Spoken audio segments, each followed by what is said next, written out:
గత ప్రభుత్వం పంచాయతీలను నిర్లక్ష్యం చేస్తుందని విమర్శించారు AP deputy CM Pawan Kalyan. కనీసం 15 ఆగస్టు రిపబ్లిక్ డే నిర్వహణ కోసం తగినన్ని నిధులు ఇవ్వలేదని తప్పుపట్టారు. నామకే వాస్తేగా 100-150 రూపాయలు ఇచ్చారని విమర్శించారు.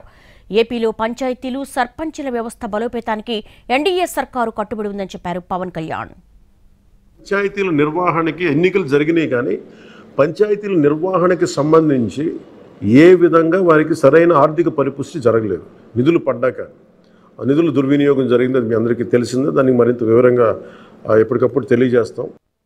సో ముఖ్యంగా పంచాయతీరాజ్ వ్యవస్థని, సర్పంచ్ వ్యవస్థని బలోపేతం చేయాలన్నదే మా కూటమి ప్రభుత్వం తాలూకు ఆశయం, ఆకాంక్ష.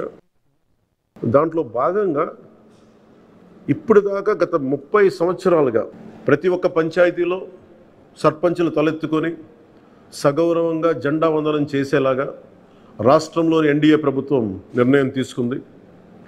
ఆగస్టు 15న స్వాతంత్ర దినోత్సవ వేడుకల నిర్వహణకు నిధులు కొరత లేకుండా చేశాం. చిన్న పంచాయతీలకి 10,000 రూపాయలు, మేజర్ పంచాయతీలకి 25,000 రూపాయల చొప్పున నిధులు సమకూరుస్తున్నాం. దానికోసమని జీవోను కూడా రిలీజ్ చేశాం. దీనిని పంచాయతీ సర్పంచులు దీన్ని పూర్తిగా సద్వినియోగం చేసుకోమని నేను